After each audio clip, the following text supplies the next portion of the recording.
21 साल का वक्त गुजर जाने के बाद आखिरकार फरियादी को मिला न्याय। नमस्कार, न्यूज़ 20 इंडिया के तमाम दर्शकों से विनम्र अपील, राज्य सरकार की कोरोना गाइडलाइन का पालन करें, मुंह पर मास्क लगाएं, 2 गज की दूरी बनाएं। और मैं हूं आपके साथ सुरेंद्र सोनी।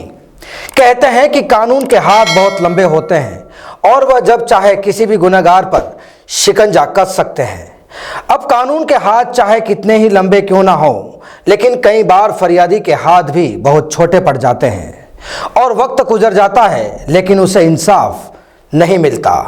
चलिए आपको ऐसे ही कुछ मामले से रूबरू करवाते हैं।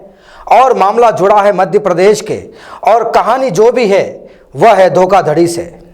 दरअसल धोखाधड़ी की घटना सामने आने के बाद फरियादी ने पुलिस थाने में एफआईआर दर्ज करवाने की कवायद शुरू की, लेकिन एफआईआर दर्ज नहीं हुई।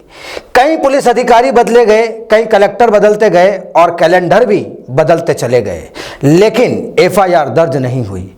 और जब तक इस मामले की एफआईआर दर्ज हुई 21 साल का वक्त गुजर चुका था।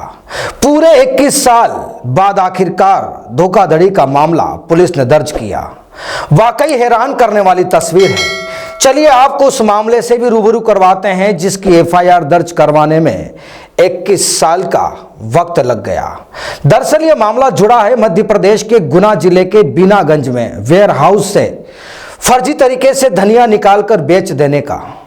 दरअसल बीनागंज का रहने वाला एक पीड़ित भैरूलाल साहू ने एक शिकायत की थी कि वेयर हाउस बीनागंज के प्रबंधक यानी कि मैनेजर विजय कुमार अग्रवाल ने उनके फर्जी साइन कर 417 बोरी धनिया वेयर हाउस से निकालवाकर बाजार में बेच दिया। अब कहानी यह है कि 31 मार्च साल 1999 को यह धनिया राज्य भंडारण गृह के वेयर हाउस में रखा गया था और उस वक्त उस धनिया की कीमत आंकी गई थी करीब 4 लाख रुपए। लेकिन 1 साल के बाद यानी कि साल 2000 में तत्कालीन शाखा प्रबंधक ने इसे फर्जी तरीके से निकलवाकर करीब 6,50,000 रुपए में बेच दिया। अब मामला सामने आने के बाद फरियादी ने कई बार एसपी और कलेक्टर समेत सीएम हेल्पलाइन तक भी शिकायत की। इस दौरान करीब 15 एसपी बदले गए, वहीं इतने ही कलेक्टर गुना रहकर रवाना हो गए, लेकिन आरोपी के खिलाफ मामला दर्ज नहीं हो पाया। आपको बता दें कि इस मामले में बीनागंज थाने में पहली शिकायत 8 अप्रैल साल 2000 को दी गई थी। इसके बाद 10 साल तक लगातार एसपी और कलेक्टर को शिकायत देता रहा, लेकिन कोई कार्रवाई नहीं हुई, यानी कि उस फरियादी की पुलिस ने कोई सुनवाई नहीं की। अब हाल ही में जब पुलिस क्राइम मीटिंग चल रही थी तब नए एसपी साहब पुराने मामले के प्रकरण को चेक कर रहे थे, तब यह मामला सामने आया। उन्होंने मामले की जांच करवाई तो मामला सही पाया गया, जिसके बाद धोखाधड़ी की इस मामले की 21 साल बाद एफआईआर दर्ज की गई।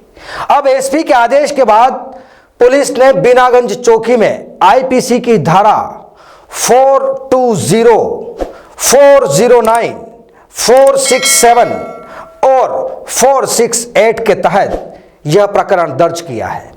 अब साहब हैरानी की बात तो यह है कि साल 2000 में बेचे गए धनिया की कीमत 4 लाख रुपए थी और कारोबारी के मुताबिक अब इसकी कीमत करीब 10 लाख रुपए से ज्यादा है। बहरहाल अब 21 साल बाद पुलिस को समझ आया कि वाकई धोखाधड़ी तो हुई है, तो एफआईआर दर्ज कर ली गई। लेकिन सवाल यह है कि अब इतने सालों के बाद इस एफआईआर पर क्या कार्रवाई होती है।